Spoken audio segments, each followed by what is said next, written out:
अब आप पूछ सकते हो कि सोनू भाई आप इतने दिनों से कहाँ थे, क्या कर रहे थे, आपके साथ क्या हुआ, क्या नहीं हुआ।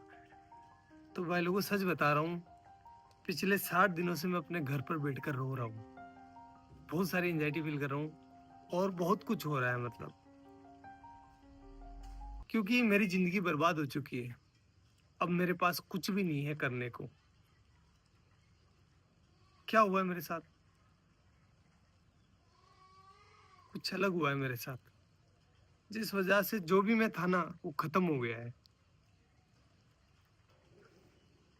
कैसे हुई है मेरी जिंदगी बर्बाद, ये जानना है आपको अगर, या फिर मेरे को मैं बताऊं कि मेरे को मैं बता सकता हूँ आपको कि मेरी जिंदगी कैसे बर्बाद हुई है, तो उसके लिए मेरी जिंदगी जाननी पड़ेगी कि सोनू ने स्ट्रगल करके क्या अपने जीवन में हासिल किया था और उसके पास अब वो नहीं है। सोनू जिंदा रहने के लिए भी संघर्ष करा है सोनू भाई ने, जिंदा रहने के लिए। तो मैं बताता हूँ आपको कि मेरी जिंदगी कैसी थी, तब आपको भी समझ में आएगा कि मैंने क्या खोया है और मैं ऐसा क्यों सोच रहा हूँ कि मेरी जिंदगी बर्बाद हो गई है। और सबकी शुरुआत होती है मेरे नाना जी के घर से, वहीं से शुरू करते हैं।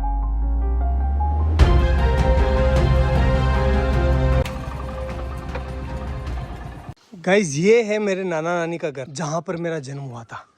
चलो अंदर चलकर देखते हैं कौन कौन है।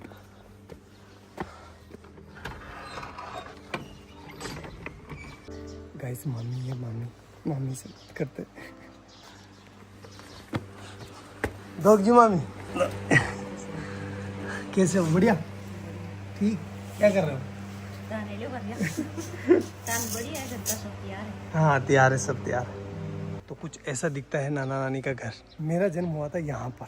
पहले आपको पता है कि ना हॉस्पिटल वगैरह नहीं जाते थे, मतलब बच्चे जो है वो घर पर ही हो जाते थे। तो मेरा भी जन्म ऐसे ही हुआ है। मामी हम यहाँ कौन से कमरे में रहते थे पहले, जब मैं छोटा था ना, बच्चा था तब? इस वाले में। ये है वो रूम जहाँ पर हम बचपन में रहा करते थे, ये वाला। देखो आप, ये देखो इधर इधर इधर इधर। इस वाले रूम में जो है भेड़ और बकरियों के बच्चे रहा करते थे, क्योंकि बाहर कुत्ते मार देते थे ना, इसलिए। और इस वाले पोर्शन में जो है मेरी बूढ़ी नानी, जो अब इस दुनिया में नहीं है, और मेरी मम्मी दोनों रहा करती थी। और यहीं पर हम जो है पले बड़े हुए हैं। एक्चुअली में हुआ क्या था गाइस कि यार वो एल्कोहलिक थे, थोड़ा सा उनकी हैबिट थी कि उनको नशा लग गया था। तो फिर वो हमारी टेक केयर नहीं कर पा रहे थे अच्छे से। तो नाना नानी ने ये रिस्पॉन्सिबिलिटी ली कि हम जो है इन बच्चों को पालेंगे, अदरवाइज इनका क्या होगा। तो उन्होंने हमें यहाँ लेकर आए और यहीं पर जो है मम्मी अपना काम करती थी, साथ ही साथ हमारा पालन पोषण यहीं हो रहा था। तो मैं एक लाइन बोल सकता हूँ कि अगर मेरे नाना नानी नहीं होते ना, तो आज मैं या फिर मेरे बहन भाई हो सकता है कि इस दुनिया में नहीं होते। गाइस देखो नाना जी का गांव कितना प्यारा है। खैर फिर वो टाइम आया जब हमें ये घर छोड़ना पड़ा, क्योंकि यार गाइस देखो नाना नानी कब तक पालेंगे, उनकी खुद की भी कोई जिम्मेदारी है, इसलिए फिर हमें यहाँ से जाना पड़ा। चलो अपन भी चलते हैं, लेकिन उससे आशीर्वाद ले लेते हैं। चलो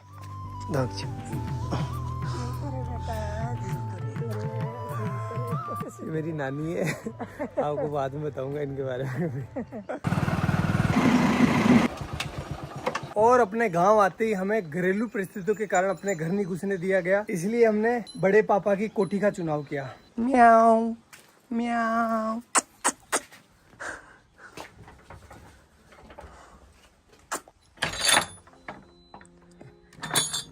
तो भाई लोगों ये है हमारी कोठी, जहां पर हम 2 साल रुके थे। तो अगर मैं अपने 2 हाथ फैलाऊं ना, इतना ही डिस्टेंस है, ज्यादा नहीं है। इतनी ही इसकी लंबाई है और इतनी ही इसकी चौड़ाई है, ये देखो।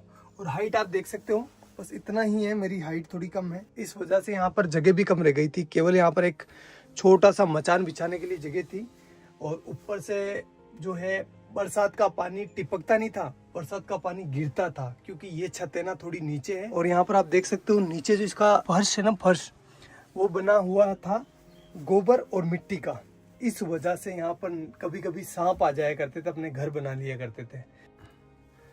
और भाई लोगों इस घर में हमें जिंदा रखने की जिम्मेदारी आ गई हमारे मम्मी के कंधों पर। और इस वजह से पहले भी काम किया उन्होंने, लेकिन उन्होंने 10 रुपए मजदूरी में काम चालू कर दिया। 10 रुपए में से 5 रुपए के वो हमारे लिए चावल लेकर आती थी। मैं लेकर आया हूँ आपको बताने के लिए कि उस टाइम कितने चावल आते थे।